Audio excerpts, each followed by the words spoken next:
누가복음 5장 33절에서 39절까지 말씀을 우리가 한 절씩 교독하시겠습니다. 보이시나요? 보이세요? 네. 그들이 예수께 말하되 요한의 제자는 자주 금식하며 기도하고 바리새인의 제자들도 또한 그리하되 당신의 제자들은 먹고 마시나이다.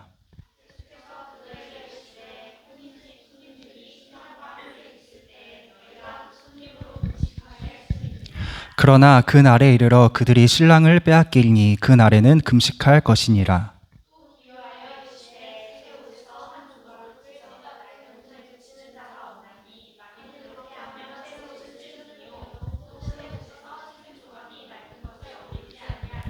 새 포도주를 낡은 가죽 부대에 넣는 자가 없나니 만일 그렇게 하면 새 포도주가 부대를 터뜨려 포도주가 쏟아지고 부대도 못 쓰게 되리라. 같이 읽겠습니다. 묵은 포도주를 마시고 새 것을 원하는 자가 없나니 이는 묵은 것이 좋다 함이니라. 아멘. 네, 여러분 오늘의 말씀 제목을 우리 같이 한 목소리로 읽어보겠습니다. 시작. 기쁨이 넘치는 예수 공동체입니다. 우리 중고등부의 올해 표어가 뭐죠? 기쁨이 넘치는 예수 공동체. 오늘의 말씀 제목과 동일하죠. 드디어 이 부분까지 왔습니다. 제가 여러분을 처음 만나고 작년 12월 31일 날 처음 만나고 예배를 드린 후에 설문조사를 받고 한 학생이 김 모양의 그 설문에 감동을 받고 시연아 안녕? 그 감동을 받고 나서 제가 올해 우리 중고등부 어떤 표어를 가지고 어떤 목표를 가지고 예배하고 교제하고 또 놀고 수련회도 하면 좋을까 생각을 하면서 성경을 읽고 기도하다가 발견한 부분, 감동을 받은 부분이 바로 이 부분이에요. 기쁨이 넘치는 예수 공동체를 우리가 꿈꾸고 한 해 동안 함께 해야겠다. 그 본문까지 우리가 왔습니다. 저번 주까지는 예수님께서 제자들을 부르시는 이야기를 우리가 살펴보았습니다. 빌립, 베드로, 안드레, 나다나엘, 레위, 세리, 마태, 레위 동일 인물 이런 제자들이 요한 이런 제자들이 예수님의 부름을 받아서 제자가 되는 이야기를 우리가 무려 3주 동안이나 살펴보았고요.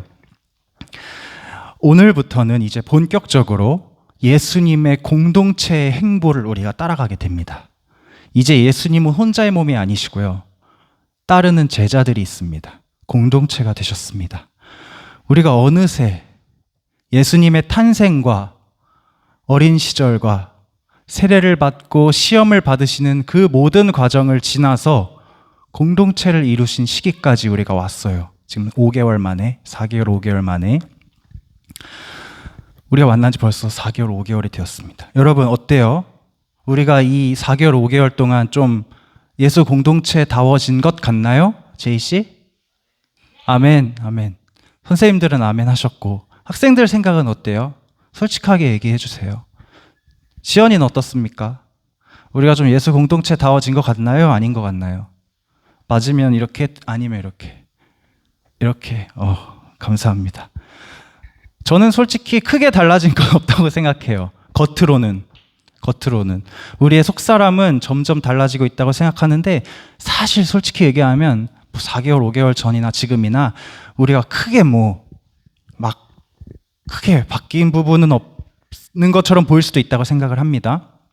그런데 그게 당연한 거예요. 왜냐하면 아직 우리는 예수님께서 본격적으로 제자들에게 얘들아, 내 제자라면 이렇게 해야 돼.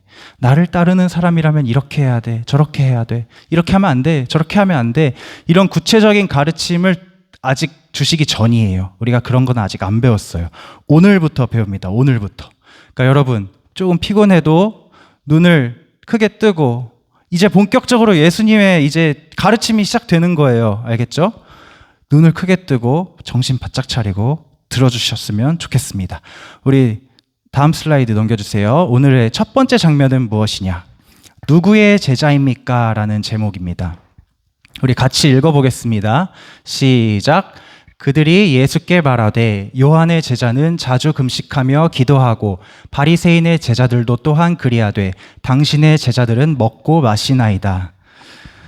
여러분, 누구나 사람이라면 그 안에 정체성이 담겨 있습니다. 정체성. 여기에 앉아있는 모든 여러분들도 정체성이 있는 사람들입니다. 누구의 아들이다, 딸이다, 아빠다, 엄마다, 이모다, 학생이다, 집사다, 전도사다, 이런 정체성들이 많이 있죠. 직업적인 부분들도 있고, 공무원이다, 디자이너다, 화가다, 여러 가지 정체성이 있죠. 나는 누군가의 친구다, 남편이다, 이런 관계적인 정체성도 있습니다. 우리 졸려 죽을라 하는 순영이를 예로 들어볼게요. 순영이의 정체성. 일단 남자, 중학교 2학년 학생이고, 맞죠? 2학년? 3학년 학생이고, 그리고 엄마의 아들이고, 태권도 유망주, 그리고 또 뭐가 있을까요? 주희 동생. 또 뭐가 있을까요? 정환아, 순영이의 정체성 하나만 얘기해 보세요. 생각나는 거. 학생. 또 제이가 말해보세요. 순영이의 정체성. 세리 오빠요? 제리 오빠. 강아지 제리? 그쵸. 제리 오빠도 되고. 또 뭐가 있을까요? 선생님. 순영이의 정체성. 주희 동생이요? 주희 동생도 있고. 네, 주희 동생도 있고.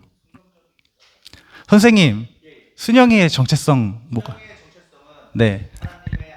와, 네. 하나님의 아들이자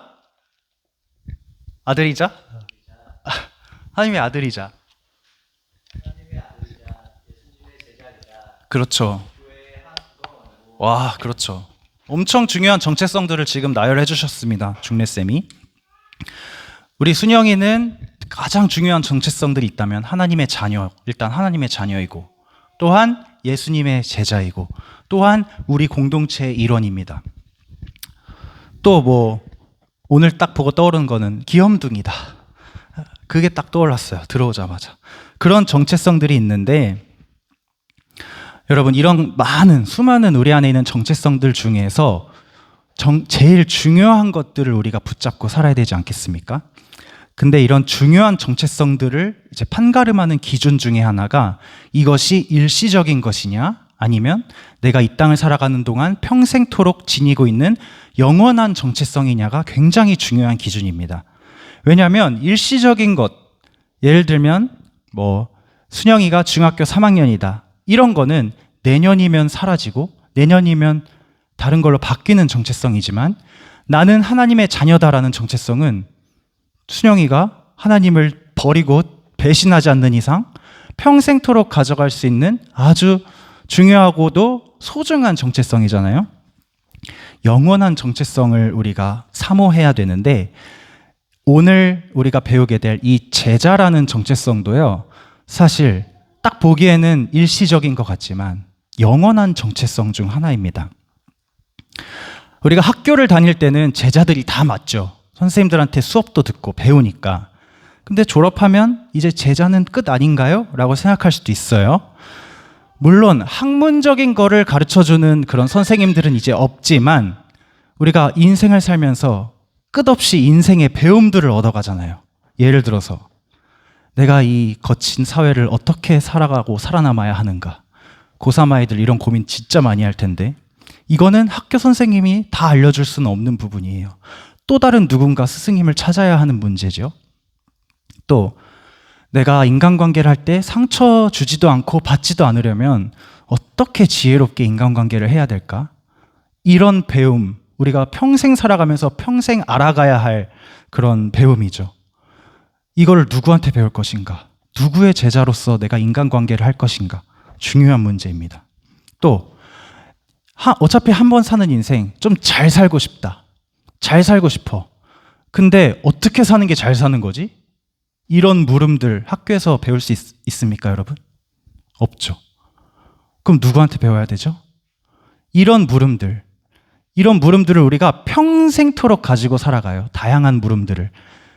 즉 우리는 평생 누군가에게 계속 끊임없이 배워야 하는 제자로 살아간다는 말입니다. 제이는 요즘 고민이 뭐예요? 가장 큰 고민? 네. 없어요? 정한이는 요즘 고민이 뭐예요? 대학교, 그렇죠. 고3이잖아요. 시연이, 주희, 하은이 다 마찬가지일 것 같아요. 재민이도, 평강이도. 고3들은 진로에 대한 고민이 이게 사실 학교에서도 해결이 안 되고 교회에 와서도 딱히 해결이 안 되고 엄마에게 물어봐도 해결이 안 되고 책을 봐도 해결이 안 되고 유튜브를 봐도 해결이 안 되고 이 답을 어디서 찾아야 되나? 나의 참 스승은 어디 있는가? 이 질문을 너무너무 많이 하면서 스트레스를 받는 시기가 고3이잖아요, 여러분. 저도 그 과정을 겪었고 선생님들도 다 그 과정을 겪었습니다. 이런 이제 물음들을 고3이 지나가고 나서도 사회생활 하면서 계속 이제 우리가 가지게 됩니다. 저도 그랬습니다. 직장생활 하면서 이거 하는 게 맞는가? 이게 행복인가? 이게 하나님께서 주신 나의 소명인가? 이것을 끊임없이 물어가면서 살아갑니다. 여러분, 예수님이 오셨던, 이 땅에 오셨던 이 누가복음 5장에 나타난 이 시대도 마찬가지였어요. 사람들이 다 누군가의 제자로서 살아가고 있었습니다. 잘 살기 위해서, 똑바로 살고 행복하게 살기 위해서 누군가에게 자꾸 지혜를 얻으려는 제자의 자세로 살아갔던 사람들이에요. 보면 그들이 예수께 말하되 요한의 제자는 자주 금식하며 기도하고 바리새인의 제자들도 또한 그리하되 당신의 제자들은 지금 말하는 사람, 듣는 사람, 또 내 말에 인용되는 주변인들 다 제자의 정체성으로 표현을 하고 있어요. 이 자리에 있는 모든 사람들이 다 누군가의 제자라는 말입니다. 그런데 여러분, 이 시대의 유대 사람들, 이스라엘 사람들은 누구의 제자였는지 아세요? 본질적으로 다 하나님의 제자들로서 자신을 이제 인식하고 살아가는 사람들이었어요. 이 사람들은 지혜를 하나님께 구했습니다. 잘 사는 법, 행복하게 사는 법을 이렇게 정의했어요. 이 사람들은 하나님 말씀을 들으면 잘 살 수 있다. 하나님 말씀을 들으면 하나님의 계명들을 철저하게 지키면 나는 복 받을 거야. 이런 자세로 살아가던 하나님의 제자들이었어요. 그런데 너무 좋은 거죠. 너무 훌륭하죠. 그런데 이상하게도 지금 33절 말씀에 보니까 똑같은 다 하나님의 제자들인데 파가 막 나뉘어 있어요. 요한의 제자는 무엇이며 바리새인의 제자는 무엇이며 당신의 제자는 무엇이며 하나님은 한 분이신데 스승님은 한 분이신데 제자들은 파가 이렇게 막 나뉘어져 있습니다. 이게 무슨 일일까? 어서 오십시오. 반갑습니다. 이게 무슨 일일까? 여러분, 앞으로 우리가 복음서 말씀을 볼 때요, 예수님의 제자 공동체에게 시비를 거는 사람들이 정말 많이 등장해요. 너네 왜 그래? 너네 뭐 하는 거야? 무슨 짓이야 이게? 이렇게 시비 걸고 방해하는 사람들이 진짜 많이 나타나는데 다 누군가의 제자들이에요. 대표적인 것들이 바리새인의 제자 혹은 뭐 바리새인이다 라고 성경에 표현이 되어 있거나 서기관들이다 이렇게 써 있거나 사두개인들이다 뭐 이렇게 써 있거나 어쨌든 뭐 예수님의 제자가 아니고 누군가의 제자들이 계속 나타나서 시비를 걸어요. 그 중에 제가 두 학파만 간단하게 설명해 드릴게요. 여기 보면 요한의 제자라고 써 있죠. 노란 글씨로. 이 사람들은 누구였냐면요, 하나님을 너무나도 잘 따르고 싶고 하나님의 말씀을 너무나도 잘 순종하고 싶은 마음에 시작된 그런 배움의 공동체예요. 그런데 이 시대에는 좀 많이 이상하게 변질이 되어 있었습니다. 하나님의 그 진심, 본심이 무언가 기도하면서 이렇게 듣는 것보다도 뭘 중요하게 생각했냐면 하나님께서 싫어하시는 저 죄된 모습들을 다 버려야 한다 이러면서 금식하고 금욕적인 생활을 하고 마을과 떨어져서 광야로 들어가서 아무것도 없는 광야에 들어가서 수도사처럼 이렇게 경건한 생활을 하는 그런 사람들이었어요. 좋은 건데 어떻게 변질이 되어 있었냐면 하나님이 오셨잖아요. 예수님이 하나님이시잖아요. 하나님이 그렇게 이들이 따르고 찾고 싶어하던 하나님이 직접 이 땅에 오셨는데 이 분을 알아보지 못해요. 그리고 계속 금식하고 계속 금욕하고 계속 광야에서 기도하고 이 사람들이 요한의 제자들입니다. 여기서 요한의 제자 요한은 세례 요한을 말하는 거예요. 세례 요한이 예수님에게 세례를 줬죠. 그리고 이렇게 선포했죠. 저분은 바로 하나님의 아들이야. 세례 요한이 이렇게 선포를 했는데 요한의 제자들은 못 믿어왔어. 아니지. 우리 스승님이 짱이지. 우리 스승님 아무도 광야에 신경 안 쓸 때 혼자 광야로 들어가서 기도하고 금식하고 하나님께 말씀 받아서 설교도 하고 세례도 주고 우리 선생님이 진짜 스승님이지. 그 예수님을 멀리했습니다. 이게 한 무리였고 또 한 무리 바리새인들의 제자들. 바리새파는 뭐냐면요. 바리새라는 말은 원어를 살펴보면 분리하다, 나누다라는 뜻이에요. 이들은 하나님의 계명, 우리 구약 성경에 있는 모세오경 있잖아요. 여기에 있는 그 율법들을 목숨처럼 지키는 사람들이었어요. 왜 이렇게 됐냐? 헬라와 로마가 계속 이스라엘을 지배하고 억압하는 시대를 지나면서 이 바리새인들은 우리의 정체성이 뭘까? 도대체 우리는 왜 나라가 이 모양 이 꼴일까? 이런 고민을 하는 상황 속에서 그렇지, 우리의 정체성은 누가 뭐래도 하나님의 말씀을 가진 사람들이잖아. 하나님의 이 계명, 10계명을 받은 사람들이잖아. 우리가 이거를 목숨같이 붙들지 않으면 우리는 저 헬라와 로마에 휩쓸려서 이방 사람들 같이 될 수밖에 없겠구나 라고 생각하고 그들과 분리. 우리는 오직 율법과 계명과 이것들을 지키면서 살아가자. 너무 훌륭하고 좋은 마음가짐인데 어떻게 변했냐? 하나님이 이 계명을 왜 주셨는지를 점점 망각하기 시작했어요. 예를 들어서 한 장 넘겨주세요. 자, 제가 두 가지 일을 써왔는데 한 가지만 보도록 하겠습니다. 누가복음, 우리가 오늘 읽은 말씀 바로 다음 장 누가복음 6장에 보면요, 안식일에 바리새인들이 예수님의 제자들을 찾아와서 또 시비를 거는 장면이 나와 있습니다. 뭘로 시비를 거냐면 안식일에 예수님의 제자들이 배가 너무 고파서 이삭을 잘라서 손을 비벼서 먹었어요. 근데 바리새인이 욕을 합니다. 너네 뭐 하는 짓이야? 왜 욕을 하냐? 안식일은 아무 일도 하면 안 되는 날로 율법의 계명에 적혀 있어요. 10계명에. 너희는 안식일을 기억하여 거룩하게 지키라 라는 계명이 있고, 바리새인들은 이 안식일의 계명에 자기들만의 규칙을 세웁니다. 이거 하지 마, 저거 하지 마, 일하지 마. 이런 계명을 다 부여해가지고 지키는 사람들이었습니다. 지금 오늘날에도 이스라엘에 가면요, 유대교를 믿는 사람들은 안식일을 진짜 철저하게 지켜요. 엘리베이터도 안 타요. 왜냐? 엘리베이터를 타면 버튼을 눌러야 되잖아요. 이게 일이라고 생각해. 그래서 엘리베이터를 타지 않아요. 땅에 뭐가 떨어져 죽지 않아요. 일이라고 생각하기 때문에. 이 정도로 안식일을 철저하게 지키는 사람들이 유대교 사람들입니다. 그런데 예수님이 그 모습을 보시고 바리새인들에게 이렇게 말씀하세요.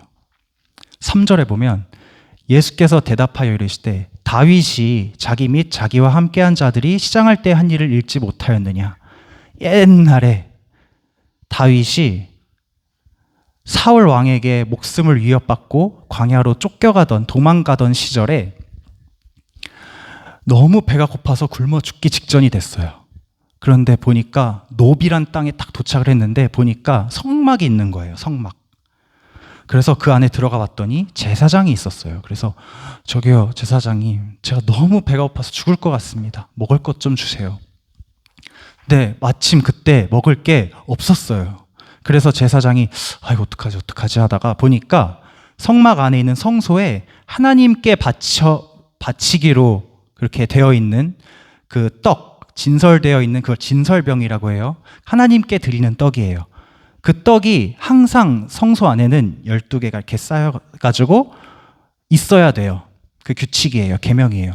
그게 있는 거예요. 그거를 매일매일 교체를 하는 일이 제사장의 일 중 하나입니다. 그래서 이제 교체를 하고 남은 떡을 어떻게 처리를 하냐, 원래는 제사장만 따로 지정된 거룩한 곳으로 가서 그거를 먹어야 돼요. 다른 사람은 절대 그걸 먹으면 안 돼요. 그런데 이 제사장이 굶어 죽어가는 다윗을 보고 어떡하지? 하나님께 기도하고 묻고 그 떡을 다윗에게 줍니다. 다윗이 먹습니다. 다윗과 함께 있는 자들도 먹습니다. 하나님께 바치기로 되어 있는 그 거룩한 떡을 다윗이 먹어요. 그럼 바로 죽었을까요? 아니요. 다윗이 그 떡을 먹고 힘을 내서 열심히 도망다녀요. 목숨을 지킵니다. 이 일을 예수님께서 지금 떠올리시면서 얘들아, 너네 다윗이 이렇게 했다는 거 너희도 알잖아. 안식일은 하나님께서 왜 주셨냐면 그렇게 엘리베이터 버튼도 누르지 말고 이렇게 배고플 때 이삭 잘라서 먹으면 욕하라고 준 계명이 아니라, 안식일이라는 것은 태초에 하나님이 천지를 창조하시면서 6일을 창조하시고 마지막 날을 쉬신 것처럼 너희도 하나님처럼 그 모습을 닮아서 쉬고 휴식하고 충전하고. 제가 말을 열심히 써왔는데,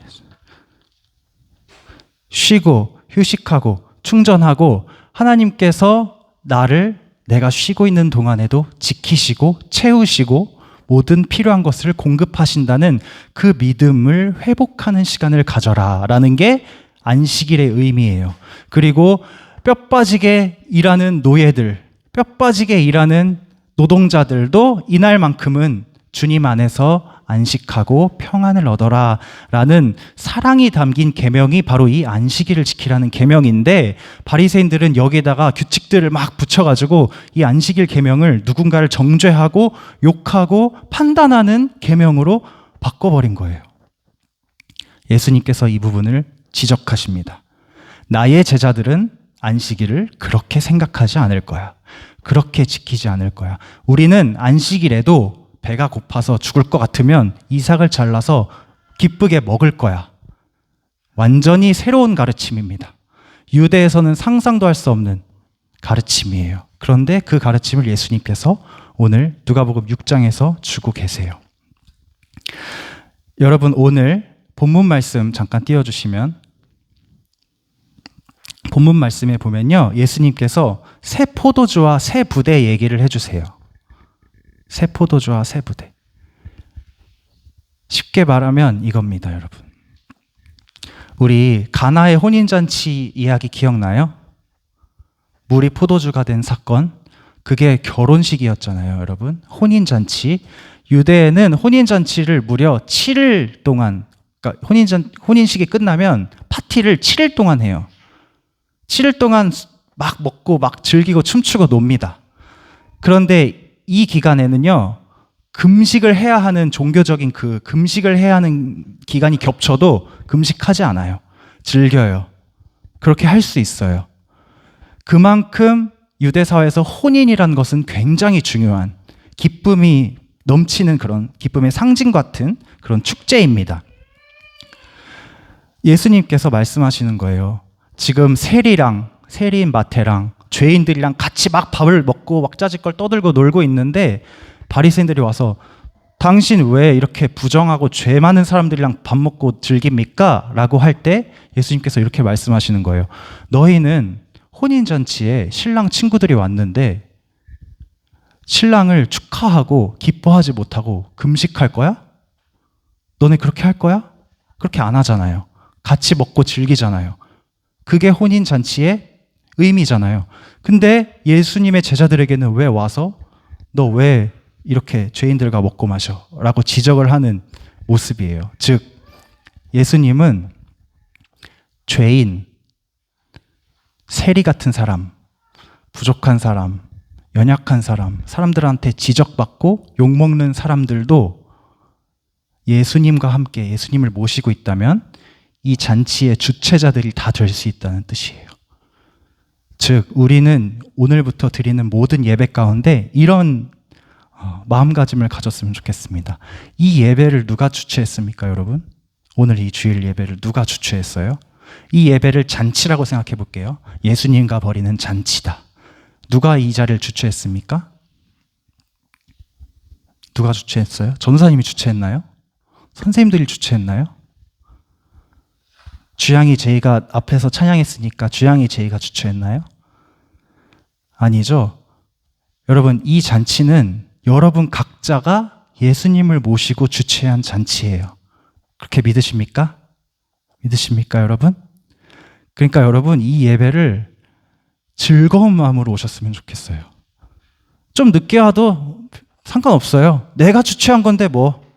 내가 주최자인데 조금 늦게 등장해도 괜찮아요. 손님들을 위해서 빨리 와주세요.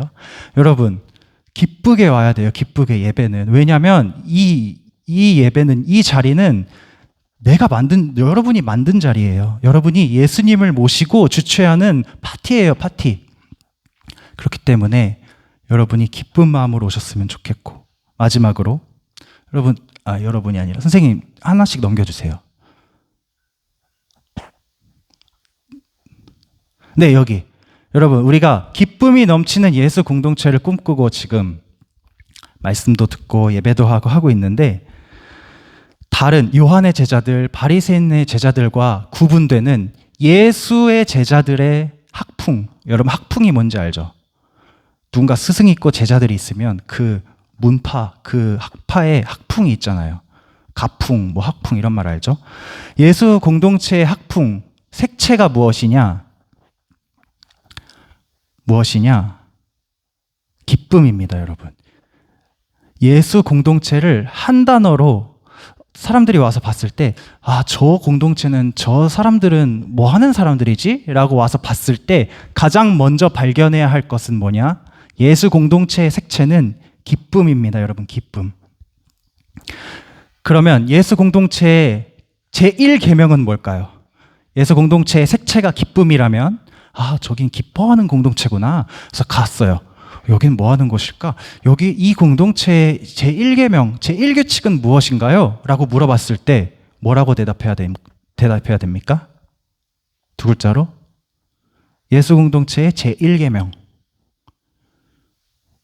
뭘까요, 선생님? 예배일 수도 있고, 더 사랑이죠. 예수 공동체의 색채는 기쁨이고 예수 공동체의 제1계명은 사랑입니다. 이 색채와 이 사랑에 제가 25분 안에 설교를 마치기로 선생님들이랑 약속을 했는데요.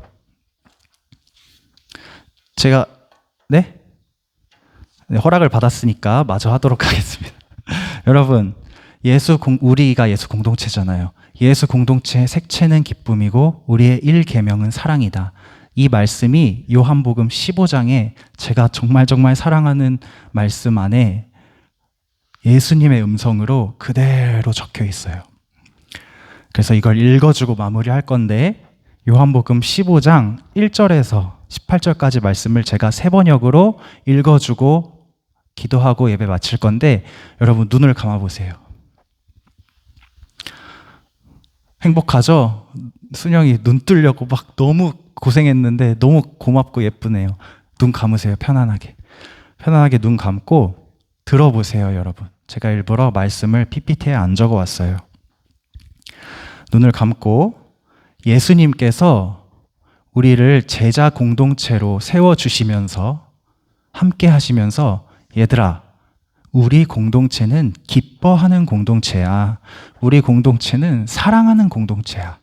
라는 것을 말씀하시는, 비유로 말씀하시는 말씀 제가 읽어드릴게요. 잘 들어보세요, 여러분. 편안하게. 나는 참 포도나무요, 내 아버지는 농부이시다. 내게 붙어 있으면서도 열매를 맺지 못하는 가지는 아버지께서 다 잘라버리시고, 열매를 맺는 가지는 더 많은 열매를 맺게 하시려고 손질하신다.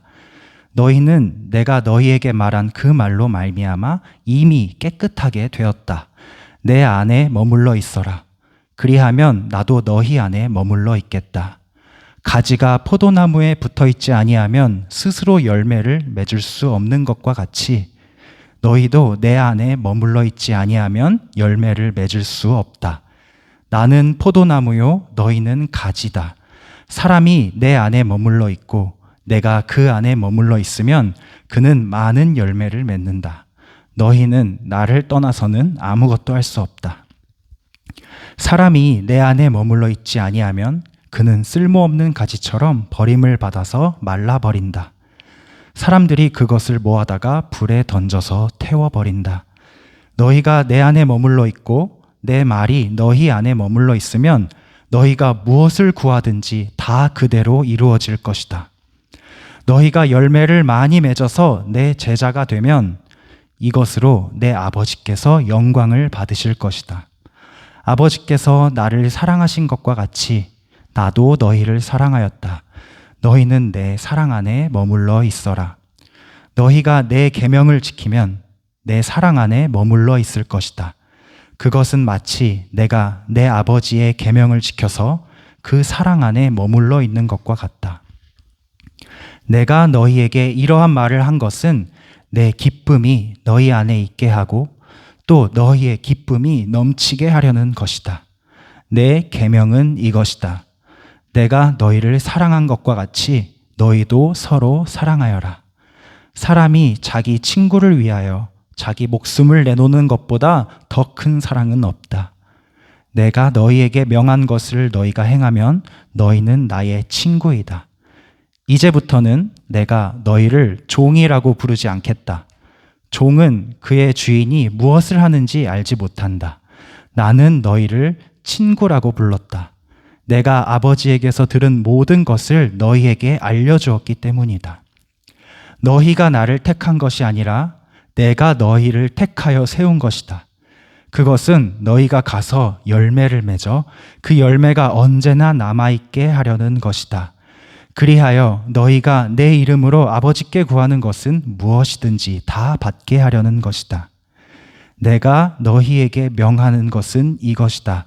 너희는 서로 사랑하여라. 세상이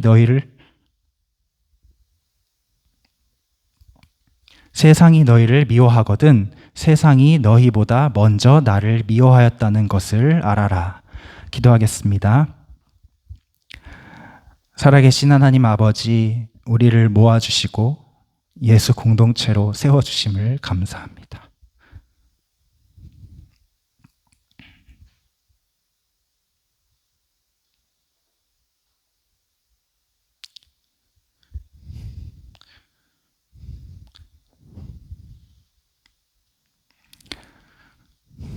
주님, 우리가 예수님 안에서 더욱 기뻐하는 공동체가 될 수 있도록 인도하여 주시옵소서.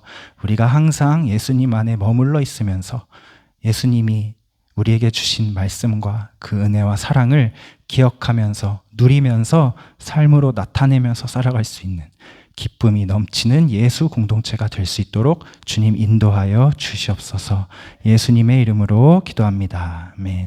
선생님 반주 한 번만 해주시고 우리 오늘 특별한 기도 제목이 몇 개 있어서 기도하고 예배